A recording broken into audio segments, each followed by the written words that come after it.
ॐ स्नानं च कुर्यात्। ॐ मा सहस्रशीरेखा पुरुषः सहस्राक्षः सहस्रपात् शभूमिगुं सर्वतः स्मृत्वा त्यतिष्ठद्दशाङ्गुलं मा पुरुष एवेदगुं सर्वं यद्भूतं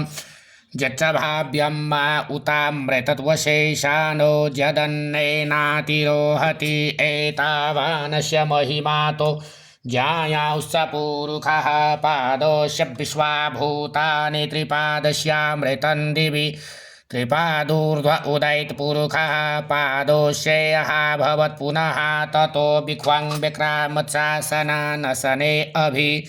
ततो विराधजायत विराजो अधिपुरुषः स जातो अत्यरिच तपस्सात् भूमिमथो पुरः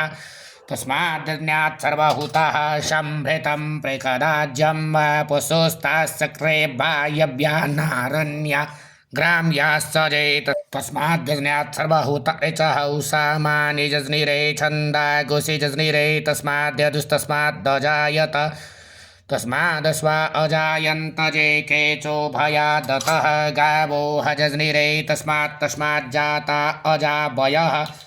तं जज्ञम्बरेः किप्रौख्यान पुरुषं जातमग्रतः तेन देवा अयजन्त साध्या रेखयस्तजे जत्पुरुषं व्यददुः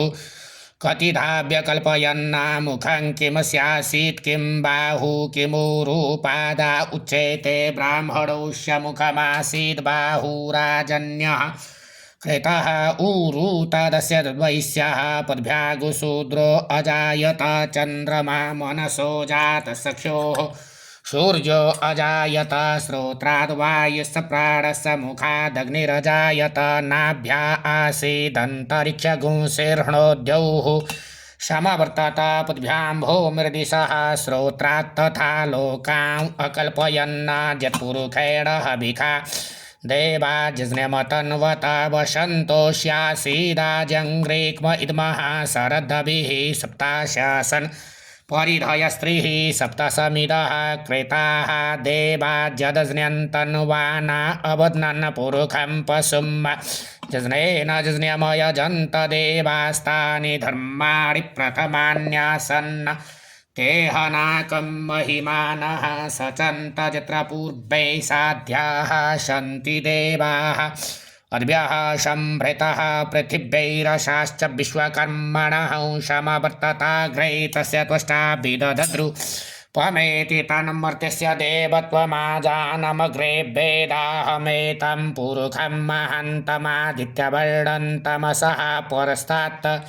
तमेव विदित्वाति मृत्युमेति नान्यः पन्था विद्यते यनाय प्रजापतिस्तरति गर्भे अन्तर्जायमानो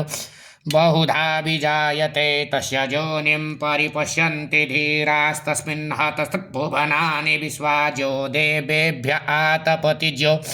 देवानां पुरोहितः पूर्वजो देवेभ्यो जातो नमो रुचाय ब्राह्मणे रुचं ब्राह्मं जनयन्तो देवा अग्रे तदब्रुवन्नाजस्त्वैवं ब्राह्मणो विद्यात् तस्य देवा असन्वसे श्रेष्ठते लक्ष्मीश्च पत्न्या बहोरात्रे पार्श्वे नक्षत्राणि रूपमश्विनौ व्यात्तं इषडन्निखाड मम इखाड सर्वलोकम् इखाड ॐ नमो भगवते तुभ्यं वासुदेवाय धीमहि प्रद्युम्नायानिरुद्धाय नमः शङ्करषडाय च श्रीकृष्णचन्द्रपरमात्मने नमो नमः।